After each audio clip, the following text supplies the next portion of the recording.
babysitter's rules. I didn't believe them until it was too late.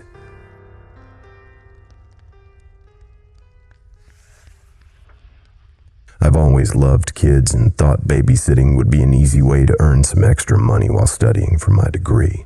When Mrs. Thompson called me out of the blue and asked if I could watch her 2 children, Lily and Max, for a few hours one evening, I didn't hesitate to say yes. She offered an incredible hourly rate and assured me that the kids were well behaved. The job seemed like a dream come true. The evening started off normally enough. I arrived at the Thompsons' home, a large old house on the outskirts of town, and was greeted by Mrs. Thompson, a pleasant woman in her mid-40s.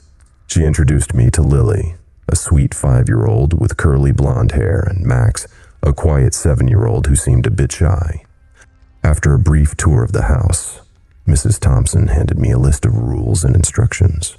She looked at me with an intensity that made me uneasy. "These rules are very important, Hannah," she said. "Please follow them exactly." I nodded, taking the list from her. Of course, Mrs. Thompson. I will." She smiled, but it didn't reach her eyes. "Thank you. We'll be back around midnight." With that, she and Mr. Thompson left, and I was alone with the kids. I glanced at the list of rules, feeling a little silly. How hard could it be to babysit for a few hours? 1. Always keep the doors and windows locked. No problem. It was an old house, and I figured they just wanted to be safe. 2. Do not let the children play outside after dark. Fair enough. It was already evening, and the yard was surrounded by dense woods. 3. Do not answer the phone unless it rings twice in quick succession. A bit odd, but okay. 4. Bedtime is 8 p.m. No exceptions. That seemed reasonable. 5. If you hear whispering, ignore it. Do not investigate. That one made me pause. What kind of whispering? But I shrugged it off as overprotective parenting. 6. If Lily starts singing, do not interrupt her. Wait until she finishes. Lily was humming to herself as she played with her dolls. It seemed harmless enough. 7. If Max asks you about the shadows, distract him immediately. Creepy, but probably just a way to keep his overactive imagination in check. 8. Under no circumstances should you go into the basement. That was fine with me. I hated basements. I put the list aside and joined the kids in the living room. They were watching a cartoon, and everything seemed perfectly normal. After a while, I made them dinner and helped them get ready for bed. As the clock struck 8, I tucked them in, read them a story, and turned off the lights. "Good night, Hannah," Lily whispered, her voice soft and sweet. "Good night, Lily." "Good night, Max," I replied, closing the door gently behind me. I went back downstairs and settled onto the couch with a book. The house was quiet. The only sound the ticking of the grandfather clock in the hallway. It was peaceful, almost too peaceful. Around 9 o'clock, the phone rang once, then twice in quick succession. Remembering the rule, I picked it up. "Hello?" "Hannah, it's Mrs. Thompson. How are things going?" "Everything's fine," I replied, glancing around the room. "The kids are asleep and everything's quiet." "Good," she said, sounding relieved. "Remember to follow the rules and everything will be fine." "Of course," I said, trying to sound confident. After we hung up, I went back to my book, but my mind kept drifting to the list of rules. What did they mean by whispering? And why couldn't Max talk about shadows? Suddenly, I heard a faint sound coming from upstairs. It was like a soft, rhythmic chanting. My heart skipped a beat as I realized it was Lily singing. Remembering the rule, I stayed where I was, listening to her song. It was a haunting melody, and it sent chills down my spine. She sang for what felt like an eternity before finally falling silent. I took a deep breath, trying to calm my nerves. This was ridiculous.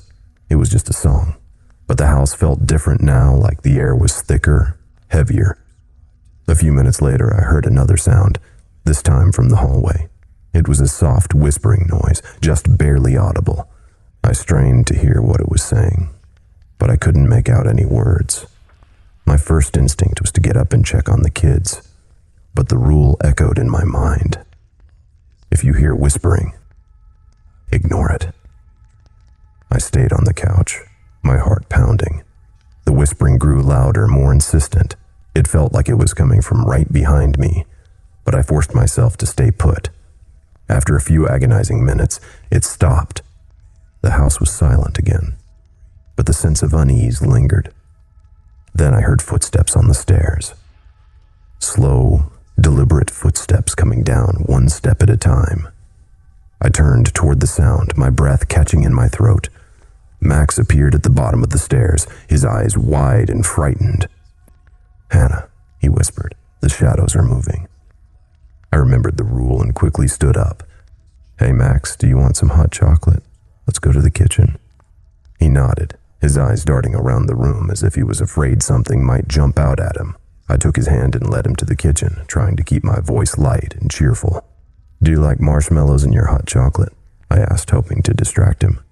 He nodded again, but his grip on my hand tightened. I made us both a cup of hot chocolate and we sat at the kitchen table. Max kept glancing over his shoulder, his fear palpable. "Max, what did you see?" I asked gently, trying to keep my own fear at bay. "The shadows," he whispered. "They're watching us." A shiver ran down my spine. "It's okay, Max. You're safe here." He shook his head. "They're everywhere. They want to take us." I didn't know what to say. I tried to reassure him, but his fear was contagious. I decided it was best to put him back to bed and hoped he would fall asleep quickly. As we walked back up the stairs, I couldn't shake the feeling that we were being watched. I tucked Max back into bed and stayed with him until his eyes finally closed. As I turned to leave the room, I caught a glimpse of movement in the hallway. My heart leaped into my throat, but when I looked again, there was nothing there. Back in the living room, I paced nervously, my mind racing. This job was turning out to be far more than I had bargained for. The rules, the whispering, the shadows. It all felt like something out of a nightmare. At around 11:30, the phone rang again, twice in quick succession. I answered it with a trembling hand. "Hannah, it's Mrs. Thompson. Is everything okay?" I'm not sure, I admitted. Max was talking about shadows and there's been strange noises. "Just follow the rules, Hannah," she said firmly. "We'll be home soon." She hung up before I could say anything else. I set the phone down, my hands shaking. What the fuck was going on in this house? A sudden noise from the basement made me jump. It was a soft, rhythmic thumping like someone knocking on a door. The rule about the basement flashed through my mind. Under no circumstances should you go into the basement. I wanted to ignore it, to pretend I hadn't heard anything, but the sound was persistent. I took a deep breath, trying to muster my courage. Maybe it was just a loose pipe or an old furnace acting up. As I stood there debating what to do, the knocking grew louder, more insistent. Against my better judgment, I found myself moving toward the basement door. My hand trembled as I reached for the doorknob. Just as I was about to turn it, a voice behind me made me freeze. "Hannah, don't." I spun around to see Max standing at the top of the stairs, his eyes wide with fear. "Go back to bed, Max," I said, my voice shaking. "Please don't open the door," he whispered. "They'll get out." My heart pounded in my chest. "Who will get out?" "The shadows," he said, his voice barely audible. "They're trapped down there. If you open the door, they'll come for us." The fear in his voice convinced me to step back. I guided Max back to his room and tucked him in once more, promising him that I wouldn't open the basement door. Back in the living room, I sat on the couch, my mind racing. The knocking continued, but I forced myself to ignore it. Whatever was down there, I didn't want to find out. Finally, just before midnight, the front door opened, and Mrs. Thompson walked in, followed by her husband. Relief washed over me at the sight of them. "How was everything?" she asked, her eyes scanning the room. "It was eventful," I said, trying to keep my voice steady. She nodded, as if she expected that answer. "Thank you, Hannah. You did well." I gathered my things and headed for the door, eager to leave the house and its unsettling secrets behind. As I stepped outside, Mrs. Thompson's voice stopped me. "One last thing, Hannah." I turned to look at her. "Yes." "Never speak of what happened here tonight, for your own sake." I nodded, too shaken to argue, and left the house. The drive home was a blur. My mind was filled with thoughts of shadows, whispers, and the rules I had barely understood. As I lay in bed that night, I couldn't shake the feeling that something had followed me home. The darkness in my room seemed thicker, more oppressive. I kept the lights on, unable to sleep, haunted by the events of the evening. The next morning, I woke up with deep, dark circles under my eyes, despite barely sleeping. As I dragged myself to the bathroom, I noticed something odd in the mirror. There were faint, shadowy figures flickering behind me. I turned around quickly, but there was nothing there. I tried to convince myself it was just my imagination, a remnant of the night's terror. Over the following days, the occurrences escalated. I would see fleeting shadows out of the corner of my eye, hear whispering voices when I was alone, and feel a chilling presence in my room at night. My grades started to slip, and I found it hard to concentrate on anything. Friends noticed the change in me, commenting on how tired and distracted I seemed. One night, as I was studying for an important exam, the power went out. I sat in the dark, trying to steady my breathing, when I heard the familiar whispering. It was louder now, almost as if it was inside my head. I clutched my ears and squeezed my eyes shut, but it didn't stop. Suddenly, a cold hand grabbed my ankle, pulling me off my chair. I screamed and kicked, but there was nothing to fight against. The whispers turned into menacing growls, and the shadowy figures closed in around me. Just as quickly as it started, the power came back on, and the shadows vanished. But the fear remained, a constant reminder that I was never truly alone. I knew then that the shadows had followed me home, and they were here to stay. No matter where I went, I could feel their presence lurking in the corners, watching and waiting. The babysitting job that seemed like a dream had turned into a never-ending nightmare. Desperate for a solution, I contacted Mrs. Thompson, hoping she could help me banish the shadows. She listened to my plight with a knowing expression, and then reluctantly gave me a small, worn book titled Wardings Against the Dark. She explained that it contained rituals and protections that might help me rid myself of the shadows. I spent the next few nights carefully following the instructions in the book. I lit candles, burned herbs, and recited incantations. Each night, the presence of the shadows seemed to weaken. On the third night, after completing the final ritual, I felt an overwhelming sense of relief as the shadows dissipated, leaving my room feeling lighter and more peaceful.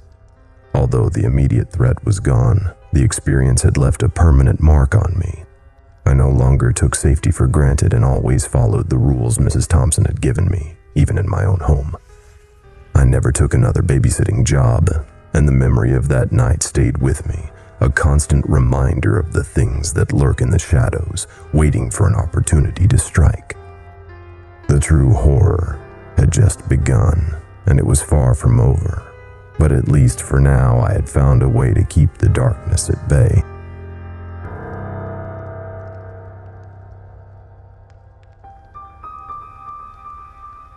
Thank you for listening and delving into the dark with me. I would be so grateful if you please click the thumbs up, subscribe, and leave a comment. The more engagement this video gets, the more YouTube will push my content to others, and thus our twisted little community will grow. All stories read on this channel will be available on Spotify, iTunes, iHeartRadio, and many other podcast apps. Links are in the description. Thank you again for listening, and I look forward to hearing from you.